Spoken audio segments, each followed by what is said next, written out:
Bueno, entonces retomamos la reunión con la exposición de Esteban Llamosas.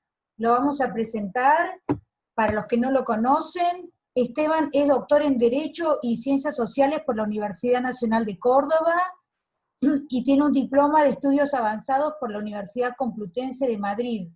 Es investigador de CONICET, director del Centro de Investigaciones Jurídicas y Sociales de la Facultad de Derecho y Ciencias Sociales de la Universidad Nacional de Córdoba y profesor adjunto de Historia del Derecho en la misma facultad.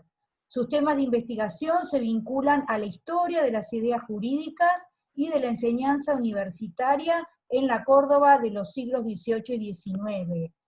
Hoy Esteban se va a referir a la imagen del derecho y relectura de textos jurídicos en la Universidad de Córdoba, 1813-1834. Esteban, una alegría tenerte acá con nosotros, bienvenido. Adelante, cuando quieras. ¿Vas a compartir pantalla? No voy a compartir pantalla. Bueno, muchísimas gracias por la invitación, especialmente a Ezequiel y a Viviana. Veo muchísimos amigos y amigas, a los que también aprovecho para saludar ahora públicamente. Ya lo hice informalmente al comienzo, y también especialmente a los dos queridos colegas que me acompañan en la exposición, en realidad que nos acompañamos todos, Sandro y Sebastián. Bien, la verdad que el objetivo de mi presentación es presentar brevemente la noción de derecho, o la imagen de derecho, como decía en el título, que se difundía y que circulaba en la Universidad de Córdoba en dos momentos puntuales y muy relevantes. Uno, inmediatamente posterior a la Revolución de Mayo, y otro en un momento constitucional de Córdoba, cuando está vigente la famosa Constitución del General Bustos, ¿no?, que es aprobada en 1821. Para eso, para presentar esas dos imágenes del derecho en estas dos épocas, voy a tomar como fuentes el discurso de apertura del aula de jurisprudencia del año 1813 y los datos sobre la creación de la primera cátedra de Derecho Público en la universidad, que son de 1834. Bien, para situarnos un poquito institucionalmente, antes de entrar a la primera etapa, tendría que decir que por Real Cédula del año 1800, Carlos IV había concluido la etapa franciscana de la universidad, fundando la Universidad de San Carlos y Nuestra Señora de Montserrat, y entregando la dirección de los estudios al clero secular de la ciudad. Esta Real Cédula, como sabemos, recién se pudo ejecutar cuando se fue Sobremonte como virrey, cuando fue reemplazado por Liniers, y eso se produjo a fines de 1807, abriendo una nueva etapa universitaria con el gobierno del clero secular, con la figura relevante del deán Gregorio Funes, que prepararía a comienzos de 1808 un plan transitorio de estudios que luego retocaría, ampliaría y mejoraría en el famoso plan definitivo que redactó en 1813 y fue aprobado por el directorio en 1815. Ese plan de estudio, que dividía el estudio de la teología en 4 años y el estudio de las leyes también en 4 años, generó cierta mirada sobre la enseñanza universitaria cordobesa de la época. Cierta mirada que estuvo asociada inevitablemente con la unidad. Esa mirada, indudablemente, era deudora de la propia potencia historiográfica que había tenido la Revolución, que obligó a una lectura, al menos a quienes se dedicaron a investigar la enseñanza de la Universidad de Córdoba en la primera mitad del siglo XX, obligó una lectura rupturista, inaugural y moderna de esa enseñanza. Porque además se lo asociaba también con las propias palabras del deán Funes. En el prólogo del plan tenía un discurso muy encendido en sentido moderno y en sentido ilustrado. Sin embargo, sin abundar aquí en las propias palabras del deán Funes, porque a esto ya le he dedicado un par de trabajos, cuando uno analiza minuciosamente el programa del deán Funes, descubre que por las materias y los autores que indica, y por los límites que la propia realidad le da a su discurso moderno, esa intención debe matizarse mucho, ¿no? Yo titulé uno de los artículos en los que trabajaba el plan del Deán Funes, Luz de razón y religión, porque eso es lo que hay, un equilibrio entre algunas ideas modernas y la permanencia de las viejas tradiciones culturales, religiosas y jurídicas de la Córdoba previa, ¿verdad? Entonces, las novedades del plan del Deán Funes se asocian generalmente a su incorporación de la enseñanza del derecho patrio y a la incorporación como estudio complementario para teólogos y juristas del derecho natural y de gentes a través de las obras de Grocio y Pufendorf compendiados por Ainesio. Sin embargo, una mirada completa del plan termina licuando este aparente modernismo. De todos modos, para no quedarnos solo en los autores que manda el propio Deán Funes en su plan, yo lo que he traído aquí es el comentario muy breve de el modo en que entendían la modernidad jurídica o cierta idea inaugural que podía plantear el plan de Funes, los profesores que dictaban leyes, los profesores que enseñaban leyes en el momento. Entonces, he traído el discurso de apertura del aula de jurisprudencia que pronuncia en marzo de 1813, cuando se abre el año académico, el doctor en teología y también bachiller y licenciado en leyes por la Universidad del Cusco, José Felipe Funes, que había ganado la oposición a la cátedra de instituto y al mismo tiempo era sobrino del Deán Funes.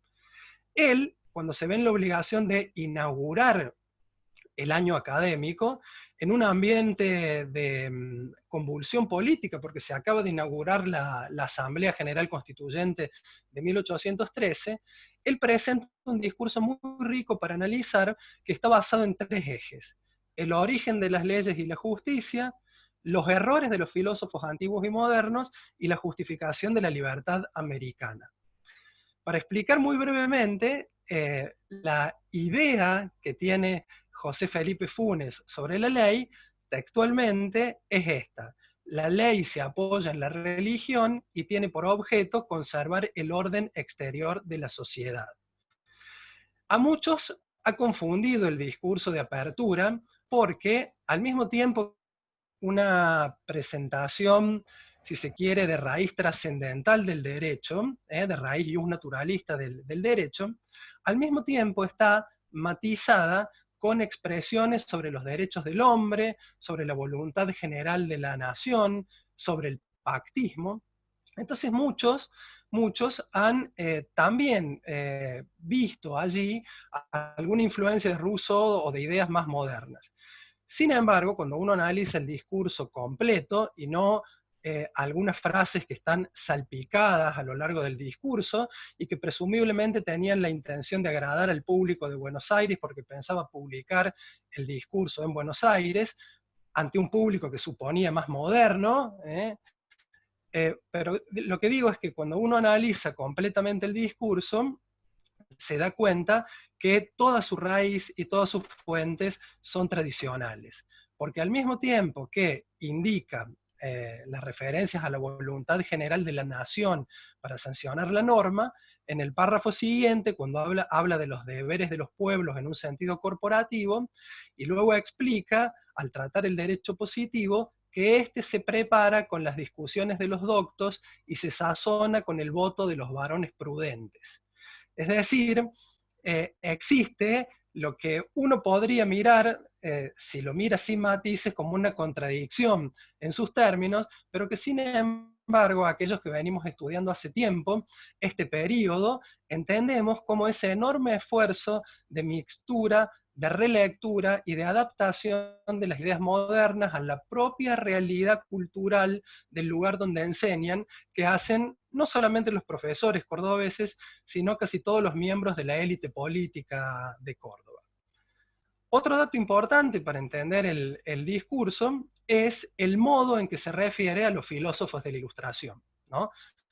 Para alejar también cualquier idea moderna que pudiera existir sobre este discurso y sus nociones de la sociedad, del origen del poder y demás.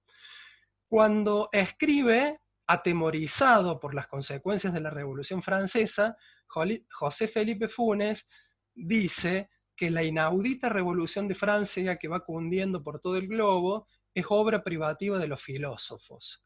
También es suya la corrupción del dogma y de la moral, y por eso siempre serán execrables los nombres de Voltaire, Rousseau, d'Alembert y esa turba de libertinos, que siempre han condenado ambas potestades como enemigos de la sociedad y la religión.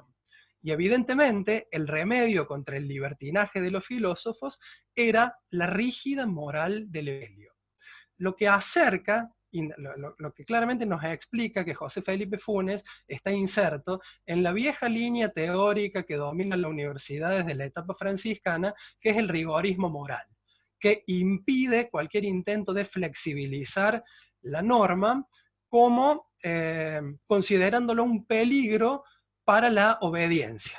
Cualquier intento de flexibilizar o elastizar la norma es pensado como un intento de desobedecer y que abriría la puerta a la anarquía. Entonces, claramente en este sentido hay muchos más ejemplos, pero todo lo que se ve en el discurso son justificaciones de raíz antigua. La religión como molde del cambio político, el miedo al caos, el miedo a la libertad de conciencia que destruye los pilares de la sociedad, una concepción jurídica de cuño tradicional, donde la esencia de las leyes proviene del ser supremo, donde las normas deben conservar el orden social, donde las potestades humanas derivan de Dios, el ataque directo, como hemos visto, a los filósofos modernos con base en la apologética, y por supuesto el rigor moral como remedio y garantía contra el libertinaje de los novadores. Este es el tono del discurso, que por otra parte no es un tono demasiado alejado del tono que una lectura fina del plan de su tío, que se aprobará 2 años después, pero ya está redactado, presenta sobre las potestades, sobre el derecho, sobre las ideas modernas. Bien, dejamos por un momento a José Felipe Funes y pasamos para, aunque sea rápidamente, al otro ejemplo que yo quería dar sobre la imagen del derecho ya unas décadas más adelante, cuando la universidad, en el año 1834, crea la primera cátedra de Derecho Público. Eso se hace en el rectorado de José Gregorio Baigorri, que era una figura muy relevante para la universidad, y se designa como primer profesor a Santiago Derqui, sería presidente de la Confederación Argentina. Así también es muy interesante, así como el discurso de José Felipe Funes estaba asociado a la Revolución de Mayo, aquí la cátedra está asociada a otra idea muy potente que es el constitucionalismo, ¿no? Porque Córdoba había sancionado lo que se conoce como su primera constitución, un reglamento provisorio en realidad, obra del mismo Baigorri en 1821, pero que en ese momento todavía seguía vigente. Cuando se crea la cátedra, se establece que se estudiaría en 3 años. En el primero, los elementos de los derechos público, político y de gentes por el espíritu del derecho de Fritot, un autor francés. En el segundo, los elementos del derecho constitucional u orgánico, con la aplicabilidad de los anteriores por el curso de política constitucional de Benjamin Constant, un autor mucho más conocido. Y en el tercero, economía política. ¿Qué ocurre? Que cuando uno revisa los textos de los autores indicados, las traducciones de los textos usados, las notas de los traductores o los comentarios que hacen los traductores, empieza a entender cuál es la idea sobre derecho constitucional que se tiene en la Universidad de Córdoba de la época, ¿no? Porque evidentemente esto la aleja mucho de cualquier idea sobre el constitucionalismo, lo público, las libertades y los derechos que podríamos tener hoy con una mirada retrospectiva. Fritot, la traducción de Fritot, define el derecho constitucional como constitutivo u orgánico, cuyo objeto sería hacer observar los verdaderos principios del derecho filosófico o moral para conseguir de esta manera los fines estables que deben proponerse las sociedades humanas. Es decir, una noción sobre lo público y constitucional orgánica, una noción muy cercana a las viejas tradiciones jurídicas trascendentales del antiguo régimen. Lo mismo ocurre cuando observamos el título de religión de la traducción de Fritot, y cuando analizamos sus capítulos sobre la forma de gobierno, con la exaltación del gobierno mixto y moderado, para referirse, por supuesto, a la monarquía constitucional, lo que implicaba todo un doble ejercicio de traducción del profesor para adaptarlo a los principios de una república, pero al fundar en este texto de derecho constitucional las claves de ese gobierno mixto y moderado, decía que sus razones se fundaban no en clave rupturista, sino en los más tradicionales argumentos del gobierno doméstico. El gobierno mixto, la monarquía constitucional, era para Fritot el más perfecto porque podía asemejarse con toda exactitud al gobierno de un buen padre de familia.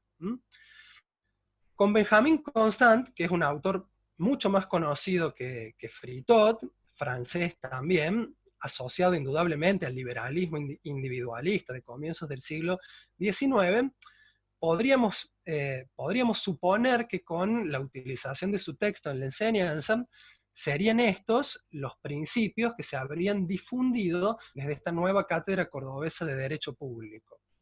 Sin embargo, la edición de Constant que se conoció en Córdoba fue la traducción realizada en 1820 por Marcial López, un diputado de las Cortes españolas, un liberal, que había dado a la imprenta esta traducción, que era más bien una refundición y selección de distintas obras de Constant, y lo que había hecho había sido adaptarla a la idea del constitucionalismo español, suprimiendo muchos de los pasajes originales de Constant que se alejaban de la cultura católica religiosa que predominaba en España.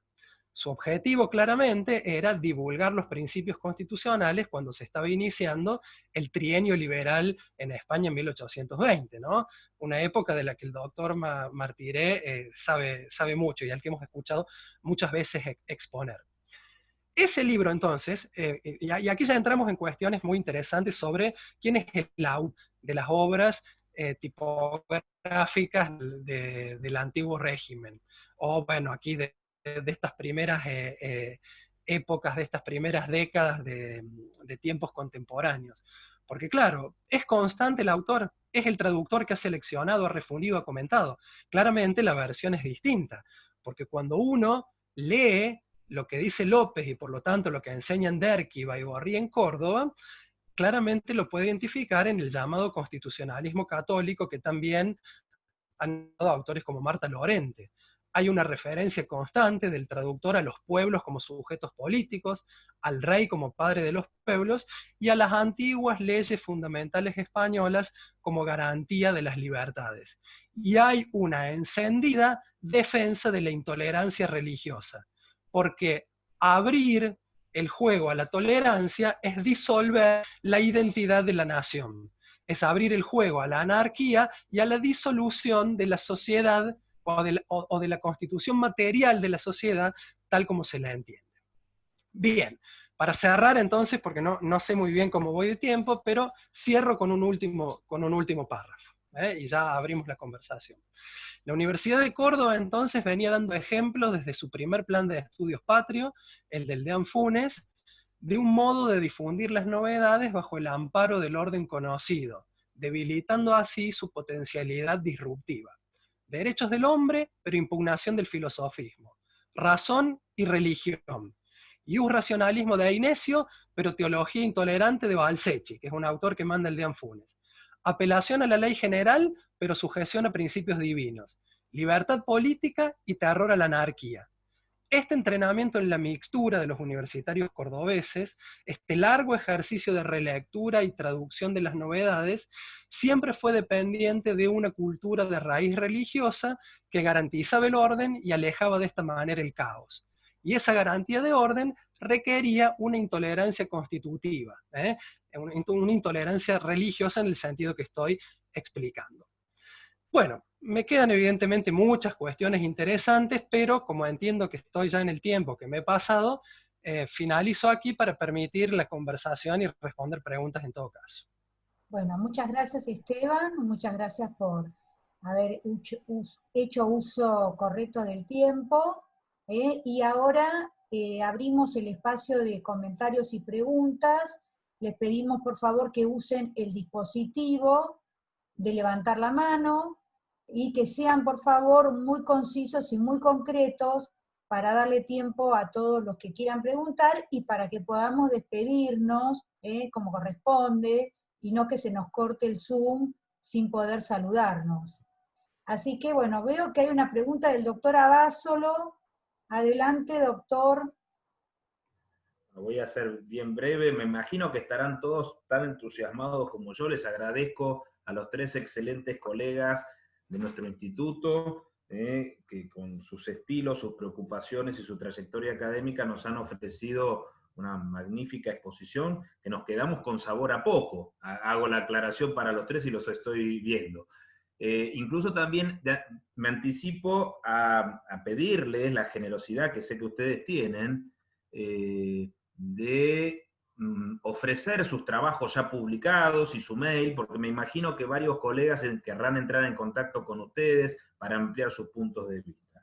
Y yo pensaba, voy a ser muy breve, en todo caso volveré al final si es necesario, pero qué interesante cómo ustedes han preparado las cosas, que tengo entendido que se han hablado, pero que no necesariamente han organizado una exposición colectiva, sino que ha salido de esta manera muy interesante, ver cómo podríamos aprovechar esta exposición como una demostración que la historia del derecho es la historia de su enseñanza, y la historia de la enseñanza del derecho es la de sus textos, hayan sido meditados como textos o no.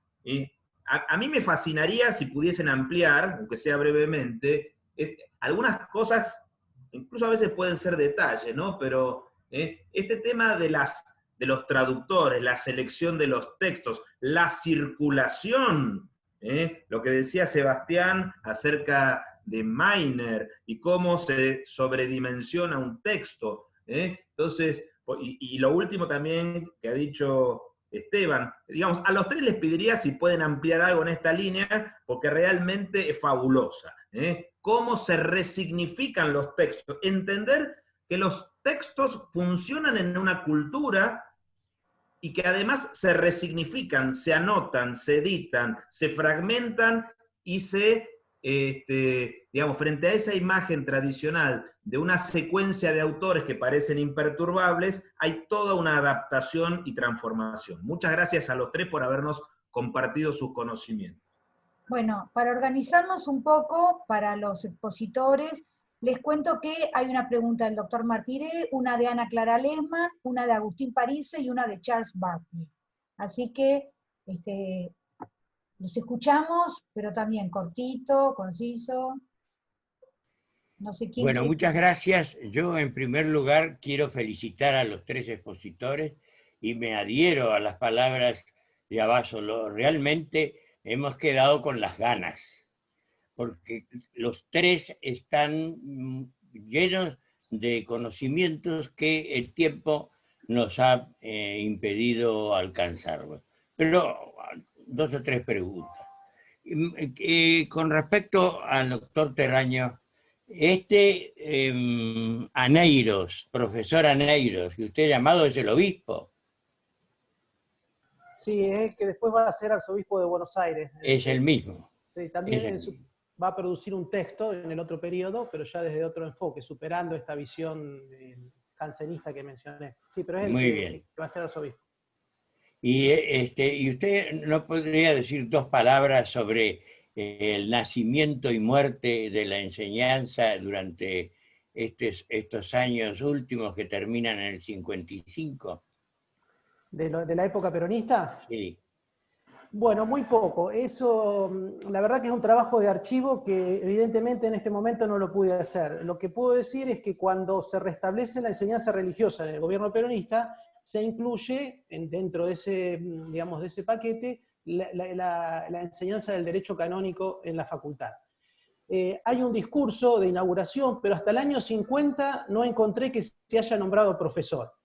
Y luego, después, cuando en el conflicto del 55 entre la Iglesia y el gobierno, que suprime la enseñanza religiosa, introduce el divorcio, se suprime esa cátedra. Es, digamos, totalmente novedoso. Hay poquito sobre eso, hay un artículo de Estrada, en una revista de la universidad y no mucho más. Es para hacer un trabajo de archivo, a ver qué profesor y sobre todo, como decía Ezequiel, qué textos utilizaron y cómo encararon Ahora, ¿se dictó derecho canónico en la Facultad de Derecho en esa época? Estaba en la cátedra dentro de una especialización de Derecho Civil. Ah, Al final de porque la carrera. yo fui alumno en esa época, yo fui alumno y nunca supe del derecho canónico. Había en el programa de esa época, del 49, está el discurso de inauguración, es una materia que se dicta al final de la carrera en una especialización de Derecho Civil, así se llama. Ajá, bueno, muchas gracias. Y bueno, de los demás está también muy contento de haberlos escuchado. Este aire cordobés también nos ha venido muy, muy bien, como siempre. Muchas gracias. Muchas gracias. A ver, Ana Clara Lehmann. Adelante, Ana Clara, de Brasil, ¿no? Sí. Bueno, yo soy Ana Clara Lehmann, soy investigadora del Instituto Max Planck para Historia del Derecho en Frankfurt. Mis preguntas se dirigen al profesor Terráneo. Gracias por su exposición. Digo eso porque mi tesis es sobre administración eclesiástica en el Brasil de la segunda mitad del 19, y en mi primer capítulo yo hablo precisamente sobre los manuales de derecho eclesiástico hechos por autores brasileños en el 19. Y creo que es muy interesante que también en el caso de Brasil, el manual primeramente sugerido por el gobierno y seguido por los docentes fue el manual de Gmeina. Y en ese sentido tengo dos preguntas. ¿Cómo comprender que Gmeina haya alcanzado tanta popularidad tanto en Brasil como Argentina? Bueno, en el caso de Brasil, ese era el libro utilizado en la cátedra de cánones de la Universidad de Coimbra bajo el despotismo esclarecido. Pero como usted mismo ha dicho, no era el mejor libro, no era el mejor representante del regalismo austríaco. Entonces, ¿cómo explicar que Gmeina o otros regalistas más importantes como Riga, por ejemplo, que hayan logrado esa popularidad? ¿Hay algo que ver con el formato sencillo del libro o el libro era utilizado en España? Y mi segunda pregunta es, una vez que Gmeina haya sido derrumbado en cuanto a referencia, ¿cuáles son las nuevas referencias principales en que se basan los docentes o los libros de derecho eclesiástico sucesivos en el Río de la Plata? Porque en Brasil, por ejemplo, lo que observo mucho es la ascensión de canonistas alemanes de la escuela histórica de Savigny, como George Phillips y Ferdinand Walter, que niegan la división público y privado que sea útil para la Iglesia. Bueno, muchas gracias, Ana Clara.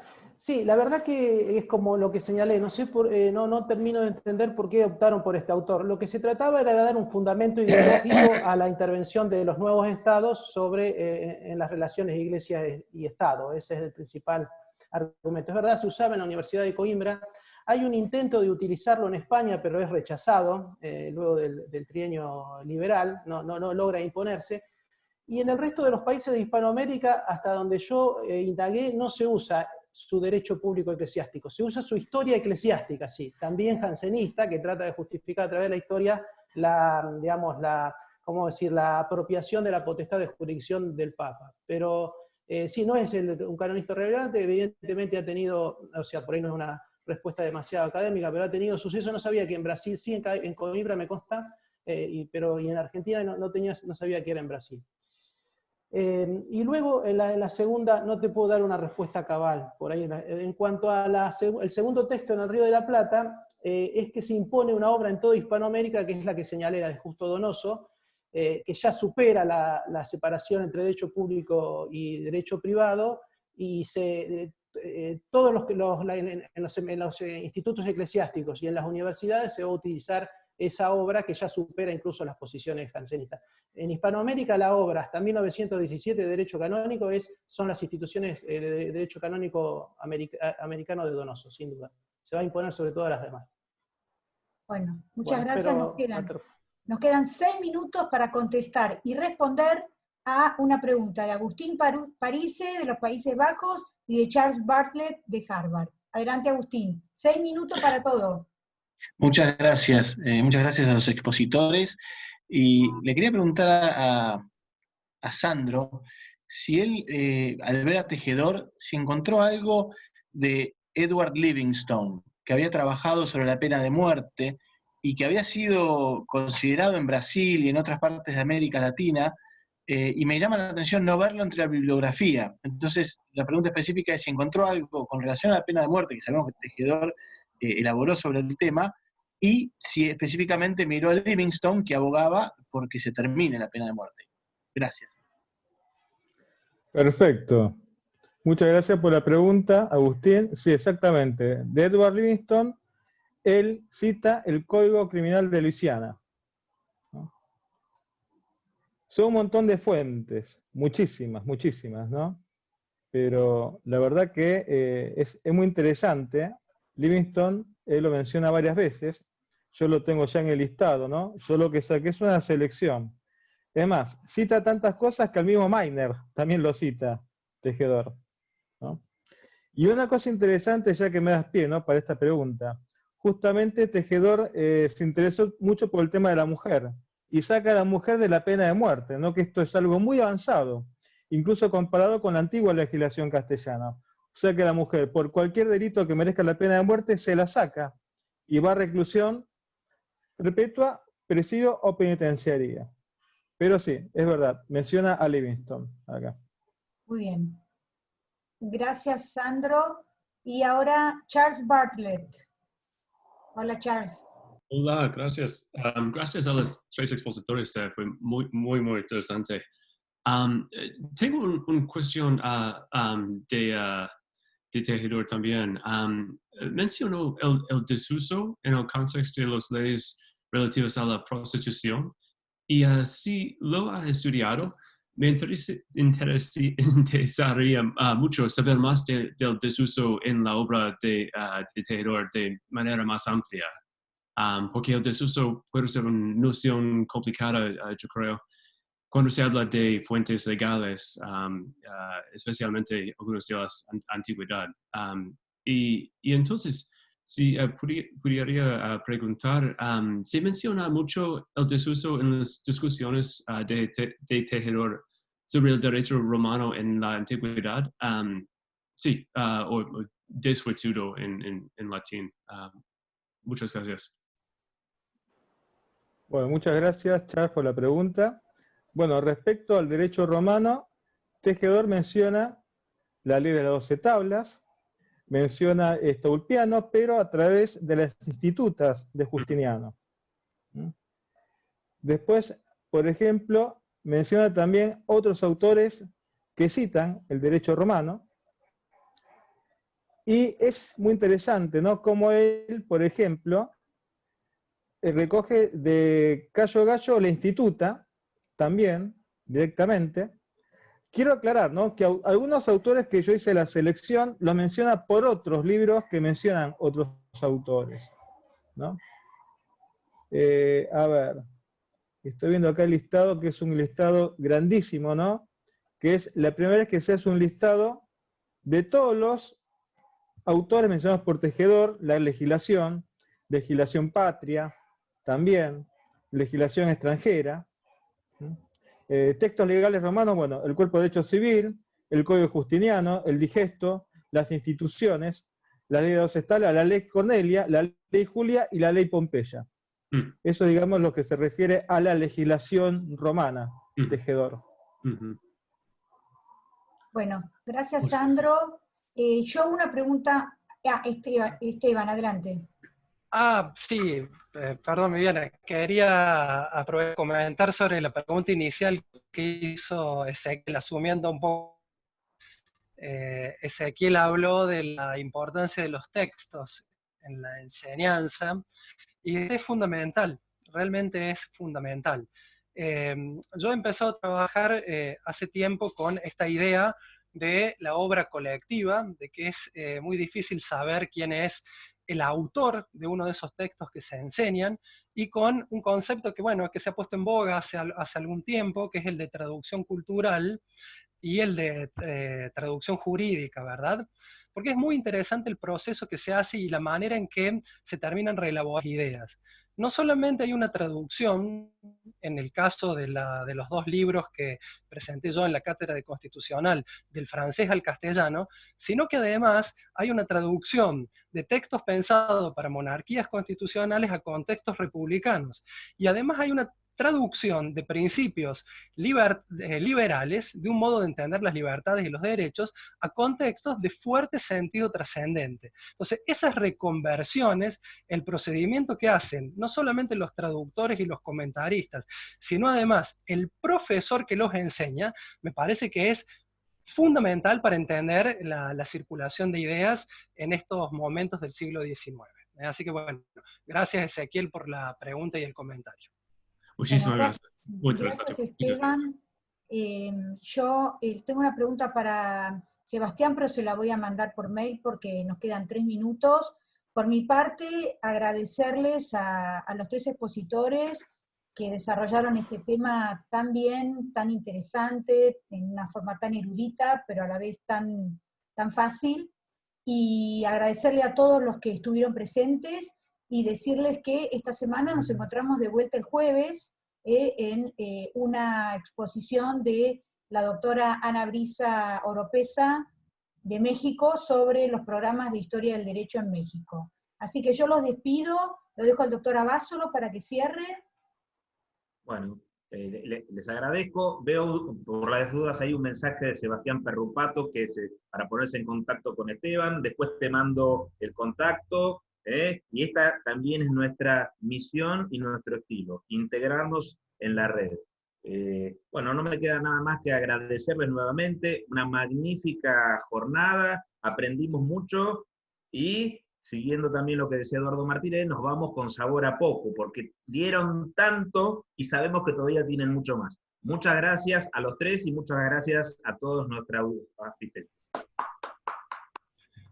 Muchas gracias a todos.